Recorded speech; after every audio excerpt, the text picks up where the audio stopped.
November 2017, Christie's auction house. We move to the Leonardo da Vinci, the Salvator Mundi. And within 20 minutes, the most expensive painting ever sold. 400 million sold. Salvator Mundi, savior of the world. This is one of the most controversial paintings attributed to Leonardo da Vinci. But the real surprise isn't just the price. What if this isn't a Da Vinci at all? What if Da Vinci is just the story the market sold to the world? Because the truth is, just 12 years before that auction, nobody cared about this painting. This is Salvator Mundi in 2005. This is the same painting in 1910. And compared to its current state, it looks pretty different, doesn't it? After all those layers of overpainting, the aura was just gone. It looked stiff, almost lifeless. At the time, most people assumed it was just another copy. And honestly, that made sense. More than 30 similar versions of Salvator Mundi already existed. But a few art dealers sensed something unusual and bought it for just $1,175, then handed it to Diane Modestini, one of the world's leading art restorers. Layer by layer, she stripped away centuries of grime and overpaint, and slowly, that soft, almost breathing quality of Da Vinci's hand began to emerge. But the original paint underneath was far less than anyone had hoped. 5 years of restoration later, Salvator Mundi stepped back into the world. So what evidence is there that this is actually a Leonardo da Vinci? Normally, authenticating a work of art comes down to a few key factors: style, provenance, scientific analysis, and consensus. And with Salvator Mundi, style was the first thing that caught people's attention. There are no hard edges.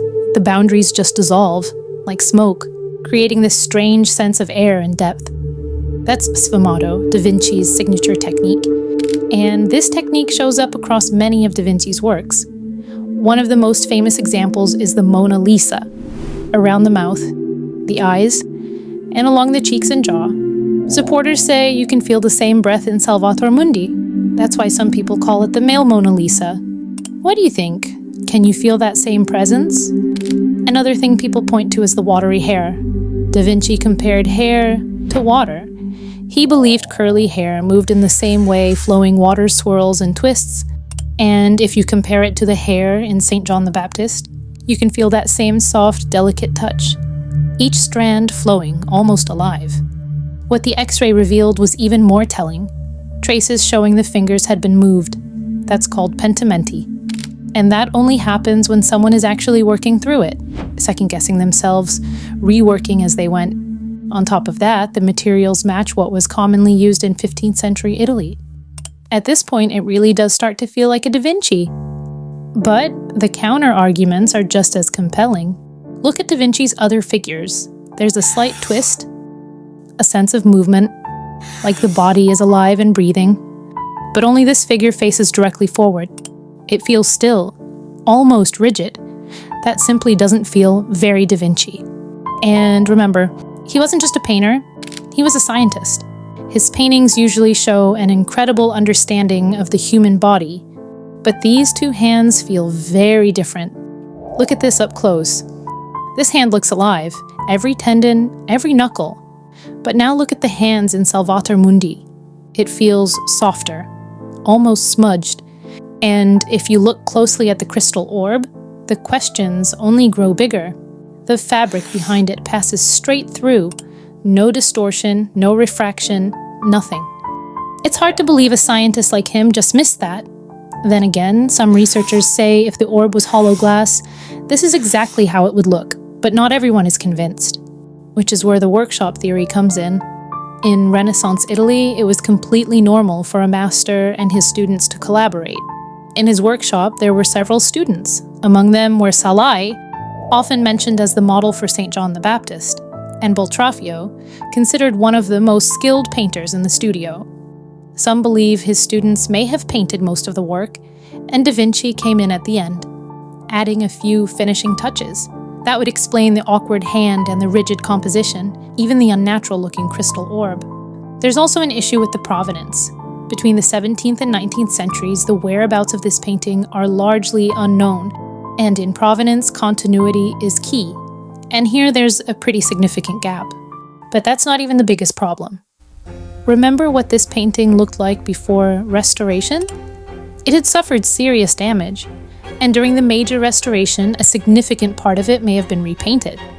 So how much of what we're looking at now actually came from Da Vinci's brush? The very painting we're trying to authenticate might not even be intact anymore. So how did the world end up agreeing this was a Da Vinci?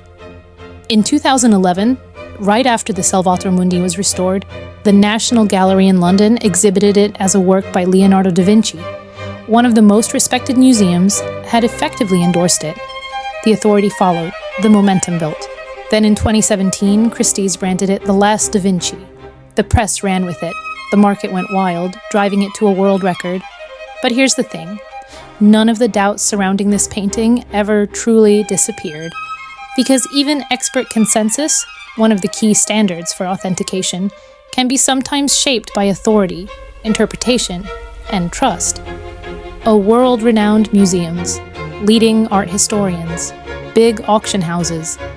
Once they start pointing in the same direction, people begin to trust the story around the painting more than the painting itself. And the stronger that structure becomes, the less room there is for doubt. Salvator Mundi. It may truly be a Da Vinci. Or maybe it isn't. But maybe that's not even the point. The real question is this: what makes us believe something is real? In the end, truth doesn't only exist inside the object itself. Sometimes it can also be shaped by the structure of belief around it. And the stronger that structure becomes, the more we tend to accept it rather than question it. That's all for today. Thank you so much for watching this video. Catch you later.